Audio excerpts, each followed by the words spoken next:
Les ombres du nom. Amara, une adolescente de 14 ans, vivait sa vie comme n'importe quelle jeune fille de son âge.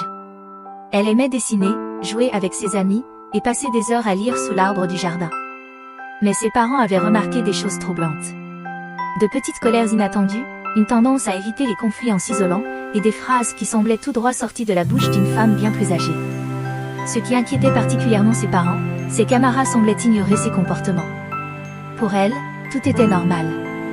Mais pour eux, l'évidence s'imposait, elle ressemblait de plus en plus à sa grand-mère, dont elle portait le prénom.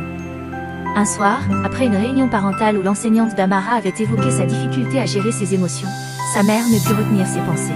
« Tu as remarqué ? Amara a parfois les mêmes réactions que maman, dit-elle à son mari. Son père hocha la tête, l'air préoccupé.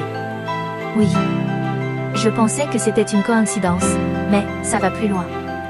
Elle agit comme si elle portait le poids des histoires de ta mère sans même s'en rendre compte. » Les souvenirs rejaillirent. La mère d'Amara se rappela les disputes violentes et les colères imprévisibles de sa propre mère. Elle se rendit compte que ce prénom, choisi pour honorer une femme forte, portait aussi des blessures non guéries. Les mois passèrent, et les similitudes devinrent plus évidentes. Amara, habituellement joyeuse, avait commencé à s'isoler. Elle se montrait aussi parfois dure avec ses camarades, qui pleuraient de remords en secret. Un jour, après une remarque maladroite de son père. « Tu es comme ta grand-mère. » Une vraie battante, mais avec un caractère bien trempé, Amara haussa les épaules sans comprendre l'intensité de la phrase. Mais dans le silence qui suivit, ses parents échangèrent un regard lourd de sens. Inquiets, ils décidèrent de consulter une conseillère familiale. Lors de leur première séance, ils exposèrent leurs observations. « Elle agit comme ma mère », expliqua la mère d'Amara. « Mais elle ne semble même pas s'en rendre compte. Est-ce qu'un prénom peut avoir un tel impact ?» La conseillère hocha doucement la tête. Les prénoms ne sont pas que des mots.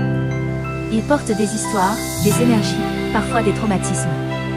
En nommant votre fille comme votre mère, vous avez inconsciemment transmis une partie de son héritage émotionnel. La conseillère les encouragea à réfléchir à leurs attentes. Peut-être voyez-vous votre mère à travers Amara sans le vouloir, mais ce n'est pas son rôle de porter cet héritage.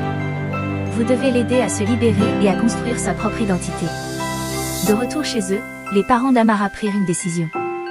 Ils commencèrent à changer leur manière de parler à leur fille, évitant les comparaisons. Ils lui donnèrent plus d'espace pour exprimer ses propres émotions. Un soir, ils invitèrent Amara à une petite cérémonie familiale. « Amara, nous avons une surprise pour toi », dit sa mère en lui tendant une boîte. À l'intérieur se trouvait un collier en forme de papillon. Ce papillon représente ta liberté, ton droit de choisir qui tu veux être. Ton prénom est une partie de ton histoire, mais tu es libre de le redéfinir comme tu l'entends. Amara sourit, touchée par leurs paroles, même si elle ne comprenait pas tout. Mais dans le cœur de ses parents, ce moment marqua le début d'un nouveau chapitre. Peu à peu, Amara changea. Ses parents remarquèrent qu'elle semblait plus légère, plus sûre d'elle.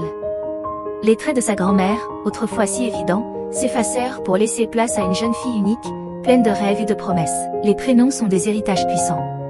Ils peuvent transmettre de l'amour, mais aussi des poids invisibles. En tant que parents, il est essentiel d'aider nos enfants à construire leur propre identité, libre de tout fardeau. Voici une activité que vous pouvez faire avec vos enfants, redéfinir son prénom. Invitez votre enfant à réfléchir à son prénom. Que signifie-t-il pour lui? Quel symbole ou qualité aimerait-il y associer? Cette activité aide à renforcer son identité et à lui donner confiance en lui. Très chers parents, cette histoire rappelle que les choix que nous faisons pour nos enfants, même avec les meilleures intentions, peuvent avoir des conséquences profondes. Réfléchir à l'impact d'un prénom et à l'héritage qu'il véhicule est essentiel pour offrir à chaque enfant la liberté d'être lui-même.